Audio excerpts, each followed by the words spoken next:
करेंगे इस बीच आ रही बड़ी खबर का। बड़ी जानकारी आपकी टेलीविजन स्क्रीन पर। कांग्रेस की संगठनात्मक लिस्ट पर सवाल उठाए। कांग्रेस सांसद वरुण चौधरी ने दीपक बाबरिया को पत्र लिखा। दीपक बाबरिया को पत्र लिखकर इन सूचियों पर कांग्रेस सांसद वरुण चौधरी ने सवाल खड़े किए हैं। राज्य में संगठनात्मक ढांचे के पुनर्गठन की मांग की है।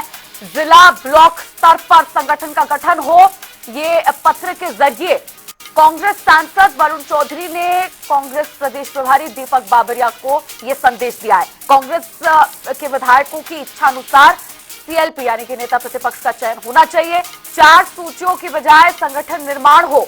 सूची में ऐसे नाम हैं जो पार्टी के सदस्य तक नहीं है। कुछ नाम ऐसे हैं जिन्होंने पार्टी के खिलाफ चुनाव भी लड़ा हुआ है। तो देखिए, बीते दिन यानी कि 28 जनवरी को 4 सूचियां संगठन विस्तार से जुड़ी हुई, ये 4 सूचियां कांग्रेस पार्टी ने जारी की थी और अब इन तमाम सूचियों पर कांग्रेस सांसद वरुण चौधरी ने सवाल खड़े किए हैं। एक पत्र लिखा है कांग्रेस प्रदेश प्रभारी दीपक बाबरिया को और इन सूचियों पर कई सवाल खड़े करते हुए कहा है कि जरूरत इन सूचियों की नहीं बल्कि संगठन को मजबूत करने की जरूरत है।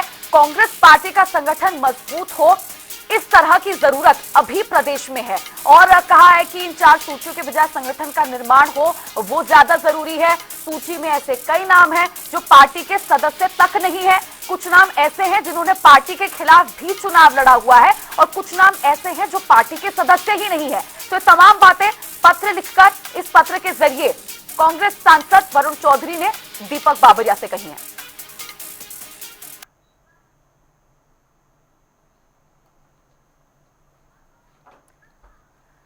और इसी पर और भी ज्यादा चर्चा करने के लिए मेरे साथ भारतीय जनता पार्टी प्रवक्ता विजेंद्र नेहरा जी जुड़ गए हैं। विजेंद्र नेहरा जी, बहुत बहुत स्वागत है आपका जनता टीवी में। धन्यवाद जी। विजेंद्र जी, बीते दिन कांग्रेस पार्टी ने 4 सूचियां जारी की संगठन विस्तार से जुड़ी हुई। 10 साल बाद संगठन विस्तार से जुड़ी कोई खबर सामने आई है कांग्रेस पार्टी की और अब पार्टी के अंदर से ही इन सूचियों पर सवाल खड़े हो रहे हैं। कैसे देखते हैं इसे? देखिए मैडम, कोई नई बात नहीं है इनकी। कांग्रेस पार्टी के अंदर जो संगठन है वो पिछले लगभग 15 साल से हरियाणा प्रदेश में नहीं है। लोकसभा चुनाव हो या विधानसभा चुनाव हो या निकाय चुनाव हो या पंचायत चुनाव हो, हर चुनाव के अंदर कांग्रेस पार्टी को हार देखने को मिलती है। ये कांग्रेस पार्टी आज लगभग 3 महीने से ज्यादा का समय हो गया, अभी नेता प्रतिपक्ष का भी चयन हरियाणा प्रदेश के अंदर नहीं कर पाए हैं। इनके नेताओं में आपस में फूट है, अलग अलग ग्रुपों में कांग्रेस पार्टी बटी हुई है और भगदड़ मची हुई है कांग्रेस पार्टी के नेताओं में। तो मुझे लगता है कि ये जो संगठन नहीं होना, संगठन पे सवाल उठाना, ये बिल्कुल कोई नई बात नहीं है। इन लोगों के लिए तो ये पुरानी ही बात है, एक स्वाभाविक प्रक्रिया है। कांग्रेस पार्टी का आने वाले समय के अंदर भी हरियाणा प्रदेश के अंदर कोई भविष्य नहीं है, ना देश में भविष्य है, ना कोई नीति है, ना नियत है, ना कोई इनका नेता है। अब हर कांग्रेस पार्टी का नेता ये चाहता है कि वो भारतीय जनता पार्टी की शरण में आके अपने राजनीतिक वजूद को जिंदा रखे, लेकिन भारतीय जनता पार्टी ने अभी रोक लगा रखी है कि किसी भी कांग्रेसी नेता को भाजपा में शामिल नहीं करना है। और मुझे लगता है ये जो संगठन की बात है, सवाल उठाने वाली बात है। इनके जो प्रदेश के प्रभारी हैं दीपक बाबरिया जी, वो चुनाव में रोने तक लगे थे, हॉस्पिटल में एडमिट उनको होना पड़ गया था। बड़ी पीड़ा उन्होंने कही थी। इनके प्रदेश प्रभारी और राष्ट्रीय अध्यक्ष के सामने मुर्दाबाद के नारे इनके कार्यकर्ता लगाते हैं। व्यक्ति विशेष को लेकर के चलने वाली कांग्रेस पार्टी एक राजनीतिक पार्टी है। हर देश के अंदर माँ बेटे की पार्टी है, हरियाणा प्रदेश के अंदर बापू बेटे की पार्टी है।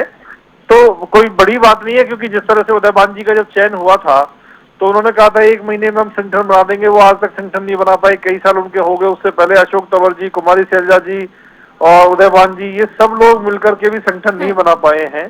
तो ना आने वाले समय के अंदर कांग्रेस पार्टी का हरियाणा प्रदेश में संगठन बनने का संभावना है। और जिनको बनाते हैं वो व्यक्ति विशेष को लेकर बनाते हैं, तो बाद में उसका विरोध होना शुरू हो जाता है, तो उसका कोई औचित्य रहता नहीं है। बिल्कुल। अब विजेंद्र जी, ये जो पत्र लिखा है कांग्रेस सांसद वरुण चौधरी ने, उनका ये भी कहना है कि जो 4 सूचियां पार्टी ने जारी की है, इनमें इन सूचियों में ऐसे कई नाम शामिल हैं जो पार्टी के सदस्य ही नहीं हैं, जिन्होंने पार्टी के खिलाफ चुनाव भी लड़ा हुआ है या फिर उन्होंने संगठन में सक्रिय भूमिका ही नहीं निभाई है। तो क्या ये कहें कि अब पार्टी के अंदर ऐसे कोई नेता विशेष तौर पर बाकी ही नहीं बचे जिस पर कांग्रेस जो है विश्वास जता के ये महत्वपूर्ण जिम्मेदारी, संगठन की महत्वपूर्ण जिम्मेदारी दे सके? देखिए, कांग्रेस पार्टी के जो पुराने नेता हैं वो निराश हो चुके हैं, हताश हो चुके हैं, अपने घरों में बैठ चुके हैं। और जो कांग्रेस पार्टी के नेता नहीं भी हैं, जो व्यक्ति विशेष के तौर पे इनके नेताओं से जुड़े हुए हैं, उनको ये जिम्मेदारी देना चाहते होंगे जिसको लेके बाकी लोग जो है उसका विरोध करते होंगे। एक तरफ भारतीय जनता पार्टी है जहां पन्ना प्रमुख से लेके बूथ अध्यक्ष से लेके मंडलों के अध्यक्ष और जिलों के अध्यक्ष और राष्ट्रीय अध्यक्ष तक मजबूत एक संगठन भारतीय जनता पार्टी का है। हमारे यहाँ संगठनात्मक चुनाव चले हुए हैं, लोकतांत्रिक प्रक्रिया के तहत संगठनात्मक रूप से हमारे चुनावों में अलग अलग दायित्वों का निर्वहन हम लोग कर रहे हैं। वहीं एक तरफ कांग्रेस पार्टी है जिसका कोई नीति नेता नहीं है, कोई भविष्य नहीं है, सब लोगों में आपस में मारा मारी मची हुई है। यहाँ तक कि जो प्रवक्ता डिबेट में आते हैं वो भी व्यक्ति विशेष और गुट को लेकर के आते हैं, वो अपनी निजी बात कह के चले जाते हैं। तो कांग्रेस पार्टी का बहुत ही बुरा हाल है। कांग्रेस पार्टी के ऊपर ना जनता को विश्वास है, ना कांग्रेस के नेताओं को विश्वास है।